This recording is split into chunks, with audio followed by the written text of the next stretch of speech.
So over in this corner is the main power switch for the unit. So you've got on and an off position. This turns anti-clockwise. I'm not going to turn it off now because one of the things that you should never do is turn this main switch off while the generator's running. So please ensure everything's switched off. The night heaters are switched off and the generator is switched off before turning off the main switch. If you turn the main switch off when the generator is still running, the generator will not switch off. The only way to switch it off is a manual restart and a call out to site, which is very costly. So please ensure that the generator has stopped running. If it's on a minimum run time of 15 minutes, so once you've switched everything off and the batteries are fully charged, the generator will switch itself off. So please be patient and make sure the generator is off before we switch this off and leave site. Also, you will have to come into the lorry to switch this on before any other items will work. Light switch is located just in the door on the right hand side. That will do the interior lights, the canteen, fire extinguishers. There's a SAV office area which has a separate light switch here for this area and a folding desk for the SAV where they can sit in behind there. You can see there's mops, buckets that have been there, extra chairs for the seating area. In the seating area we have lashing points for strapping down chairs, handrails, any associated things attributed with the site. There will be additional storage under the seats, maybe tea and coffee, water, etc. On the wall here we've got some plug sockets. They're inverter powered plug sockets, so not to be used for radios, not to be used for heaters, other bits and bobs like that. Small items, laptops, phone chargers, maybe a small bank of radios, and you've got a USB socket there. On the wall you've got the TVs, they're controlled with a panel on the side, but you will be briefed separately on that if they're going to be using the tellies at any point. Moving along the back with another plug socket, we have another USB socket. We have the heater control. So there's a night heater situated in here. Turning this knob will indicate a green button. The night heater will begin to warm up. It should take between 10 to 15 minutes to reach temperature. I'm not going to let it because we have to let it cool down. Moving up to the control board. So up here we've got all of our fuses. Unless you can visually see a fuse is in the trip position, there is no need to tamper with anything in that box. This is obsolete at the minute. I'll show you how the generator controller in a second. On the wall here we have the controller. Again, we don't need to be pressing anything on here.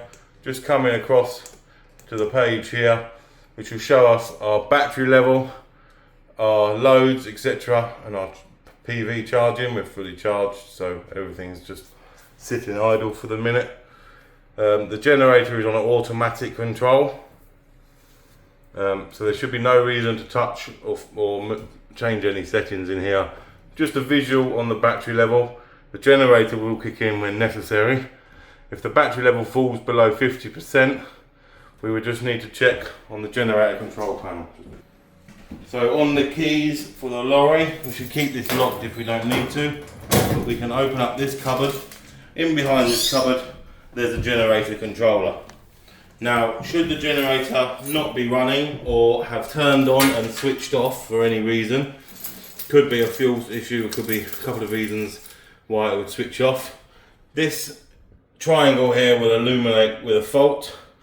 As long as the generator is in start mode, which I'll show you again in a second, by pressing the red off button and repressing the white auto switch, we don't need to use the manual override. By pressing that, we will set the generator on, but we will not be able to use the start-stop functionality. So if you fail to remember to put the generator back on and the batteries go flat, you will not be able to get the generator started again. So always put it back in the auto mode, and that should control the generator from there. That's just a simple way to reset it if there's a problem, or if the generator hasn't started for whatever reason.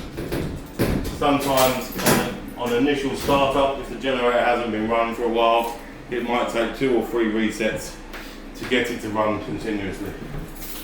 In the control panel again up here, you will see there is a stop and a start. Okay, these don't need to be touched, but there is a flashing light, green flashing light there. So if the stop one is illuminated and flashing, the computer is not telling the generator to start. So the generator won't start while that's flashing. If, for example, the battery's low or many devices are being used at the same time, the computer will go over to a start and that will flash green. If that's flashing green, the generator should be running.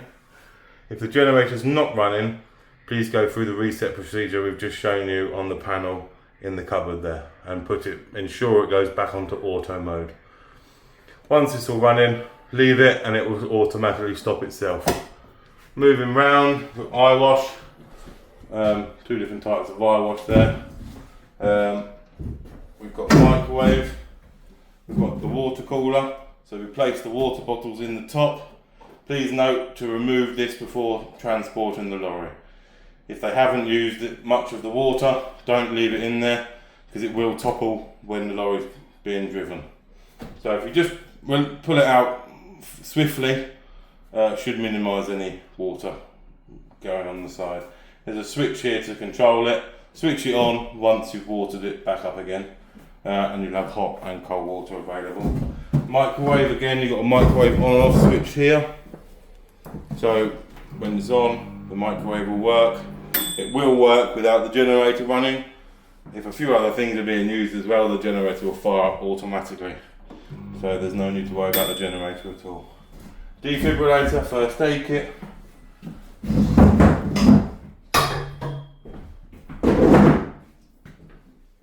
Just while I'm here, this is the switch for the outside lights on the step side of the lorry.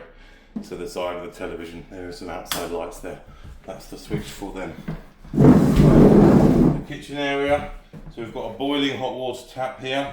So this will run boiling water from the, you can see it's hot now, steaming hot water. Please be cautious, it is boiling water.